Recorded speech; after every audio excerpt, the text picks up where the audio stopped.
The consequences of the pandemic and of our increasingly politicized and disastrous response to it. Today on Capitol Hill, House Speaker Nancy Pelosi sounded confident about extending the eviction moratorium, telling our Rachel Scott she, quote, thinks it's going to work out and it's imperative that it gets done. This policy is going to expire tomorrow if Congress doesn't take action. But right now, it's not clear if the House will even hold a vote on it before leaving town for the August recess. What is clear is that if Congress does nothing, millions of Americans are going to be in danger of losing their homes.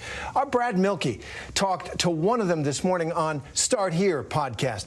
Here is Tariana Clark, a mother of two in Harvey, Louisiana. She's talking about her struggle and what might happen if this law isn't extended.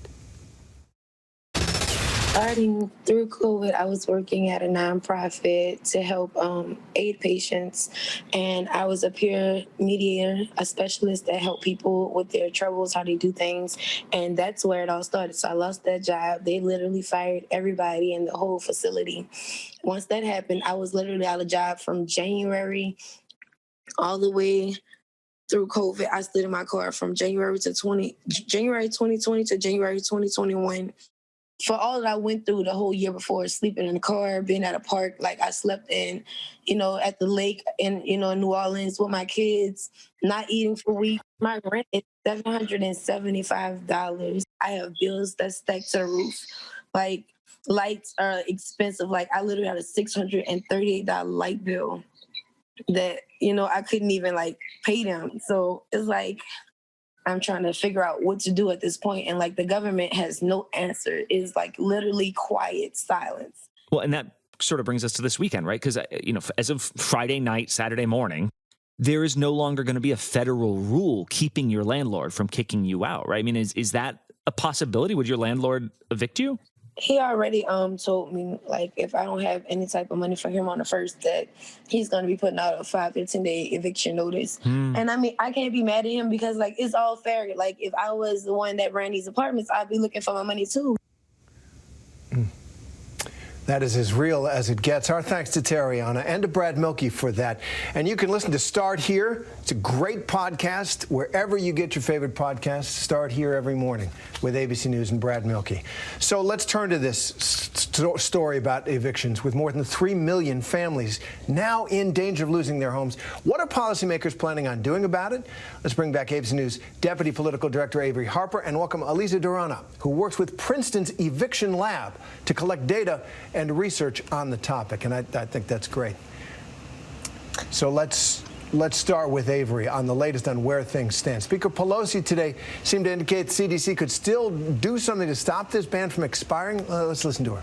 This is, to me, a very an imperative that it be done, and that, as I say, timing is not everything on this, except that the moratorium ends, but again, if they know that the money will be released, then we'll go there. There are all kinds of talk among lawyers who thought this and that in the executive branch. I don't know. I don't want to be critical of what they have because they just made the statement yesterday. But we're not going away from this issue, whether it's now or shortly thereafter.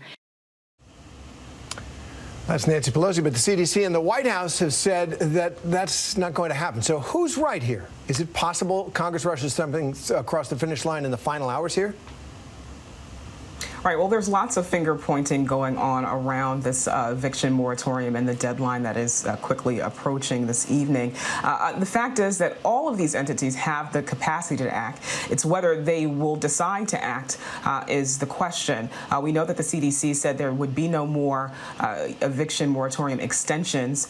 Congress is still, Democrats are still looking to count votes to see if they have the support to move forward with an extension of the eviction moratorium. And just yesterday, the president issued that statement calling on Congress to act. There are progressives in the House who are saying that the president waited too long to make his stance known on the eviction moratorium. But the fact is that there are lots of very vulnerable families from coast to coast who are depending on this eviction moratorium in order to keep a roof over their heads. And right now they're in limbo. And Eliza, let's talk about that limbo, because evictions, they're not easy to carry out and they usually do take a while. So is there a read on how many people would realistically lose their homes if this moratorium doesn't pass tonight? Could Congress find another way? It's a great question. We see a lot of variation across the United States in terms of how easy, fast, and cheap it is for property owners to kick people out of their homes. But, the truth of the matter is that, according to the U.S. Census Pulse survey data, they found that at least 10 million people in the United States have either no confidence or slight confidence in their ability to pay rent next month. These are folks who may have fallen sick or lost a job due to COVID-19 through no fault of their own. And we're concerned that an eviction right now could be the first step towards further entrenching poverty across America during this difficult time. We know that Black and Latinx communities, women with children, single moms are all disproportionately at risk for eviction during this time. At the same time, there is rental assistance and pro bono legal assistance available across the country. So, what we're seeking and encouraging folks to do is to keep those emergency provisions in place, extend them, improve them from what we've learned over the last 18 months so that nobody has to go homeless during this difficult time. And Eliza, based on the work that you do there, do you have any sense from your research about how this moratorium's expiration is going to impact the country at large? So what areas of the country do you think are going to feel it the most?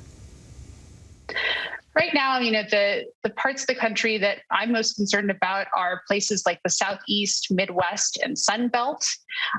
These are places where the laws are more landlord friendly. They're places where eviction moratoria have been lifted for a significant period of time. There are also places like Georgia where the disbursement of rental assistance has been slow. So there are, thousands, if not millions of families who, lost jobs, got sick, applied for help, and are still waiting for that aid. And so right now, it's crucial that Congress and other policymakers consider extending protections for those families so that both renters and landlords can get current on their bills and stay housed. And Avery, Congress set aside $47 billion to help renters get through the pandemic, but only $3 billion actually made it to renters. Why? Well, the fact is that Congress doled that money out to the states, and the states are responsible for distributing that money. And it can be really difficult for renters to reach that aid. Cutting through the red tape is hard sometimes. The application processes are hard. Sometimes renters don't even know that the help is out there. And so there's a lot of work to be done to ensure that renters and landlords are protected. Well, and on that note, landlords are often characterized as the bad guy in all of this, but many of them are also facing financial ruin themselves, and they need rent money to make ends meet. So are there any protections in place for them?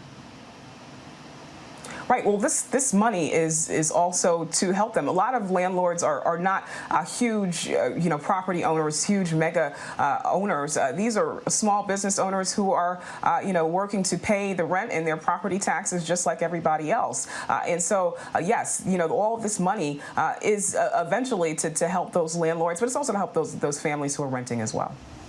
And Eliza, given this catastrophe that really just dropped the bottom out of the economy and impacted landlords and renters, well, what do policymakers need to be doing better to help get the assistance that is there into the hands of people who need it? Absolutely. So, right now, there are a couple of things that we're particularly concerned about. One is that the communities that are at greatest risk for eviction are also communities that have faced the greatest barriers to vaccination during this time. So communities are not only at risk of losing their home, but also at risk of contracting the Delta variant that you were just reporting on, during this challenging time. We're urging policymakers to extend eviction and foreclosure moratoria. That would help both renters and property owners so that they can have the time to apply for rental assistance and get current on their bills. There are also right to counsel programs being brought to life across the country to provide people with legal assistance during their eviction cases, new tenant bills of rights. So, we're really looking to localities and to the states for what has worked best over the last 18 months. But I think most importantly, in 2020, there was a 2-week window when we had no federal moratorium. And during that time, the eviction lab saw a historic spike in eviction filings. This was between the end of the CARES Act and the beginning of the CDC moratorium. Right now, almost a year later, it's possible that the community members like Tariana are further behind on rent through no fault of their own and really need the assistance. So right now, we just need to give people time and the resources to get back on their feet. Well, let's hope they get that done. Avery Harper and Elisa Durana, thanks very much for being with us. Hi, everyone. George Stephanopoulos here. Thanks for checking out the ABC News YouTube channel. If you'd like to get more videos, show highlights, and watch live event coverage, click on the right over here to subscribe to our channel. And don't forget to download the ABC News app for breaking news alerts. Thanks for watching.